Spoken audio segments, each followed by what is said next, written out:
Qымбатты, құрметті мұсылман әпке қарындастарым. Әурет жерді жабу бұл парыз.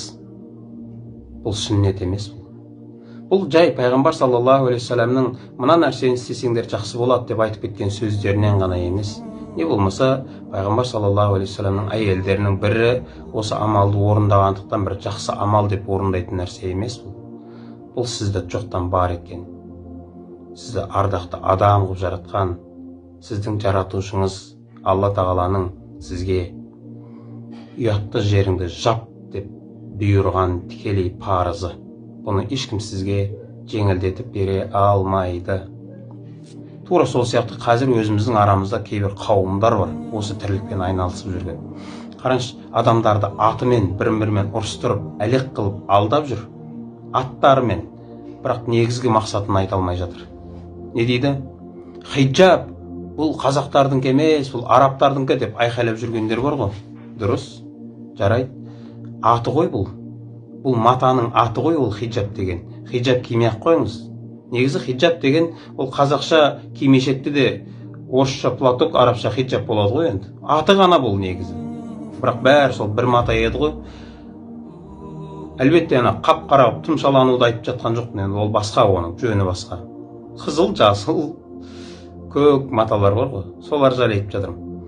Бірақ қараңызшы, мейлі сіз хиджаб киесіз ба, орамал киесіз ба, кимешек киесіз ба, басыңды бір газетпен орап аласың ба, мысал үшін, әйтеуір бір матаны жауып аласың ба, білмеймін.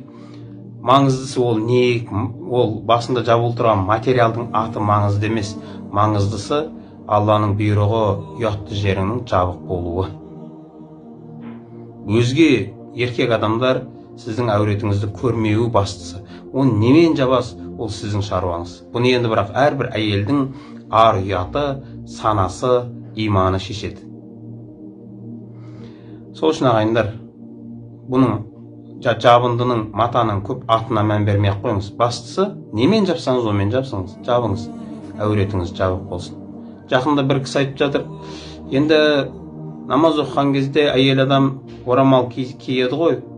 Бірақ енді әйел намазда орамалын тағып, бірақ көшеде жүрген кезінде орамал киюге ұялатын болса, енді оған енді ештеме етпейді, орамалсыз жүруі. Оған ештеме айтудың қажеті жоқ деп жатыр да, субханалла. Сіз кімсіз? Алланың, қараңызшы, Алла тағала айтады әйел адамдарына, ұятты жерлеріңді жап дейді. Сіз айтасыз, ұялсаң ештеме етпейді, жүре беруге. Біз иман болатын болсақ, біз харамды халалға айналдырып беру үшін, не болмаса парызды сүннетке айналдырып беру үшін иман болып отқан жоқпыз.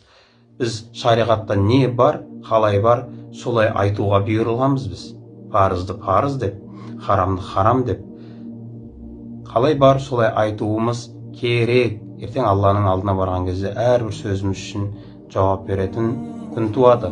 Бұны біз әйел адамдарына, қауымдарына жеңілдетіп бере алмаймыз бұны.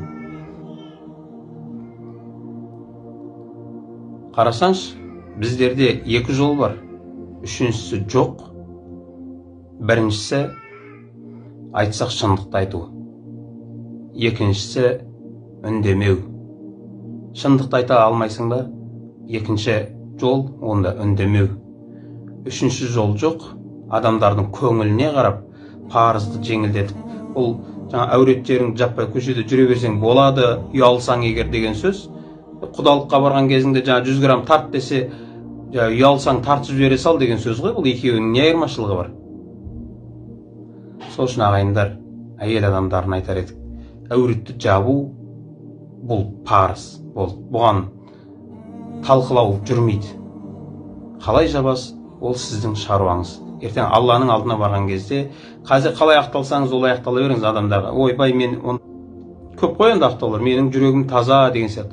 Бізге, мысалы, маған, басқа қасыңыздағы адам, жалпы танысыңыз бар, ақтала беріңіз. Қалай ақталсаңыз да ақтала беріңіз. Қазір ақталу жүре береді. Бірақ Алла тағаланың алдына барған кезде ол жүрмейді. Ол жерде тек шындық айтылады.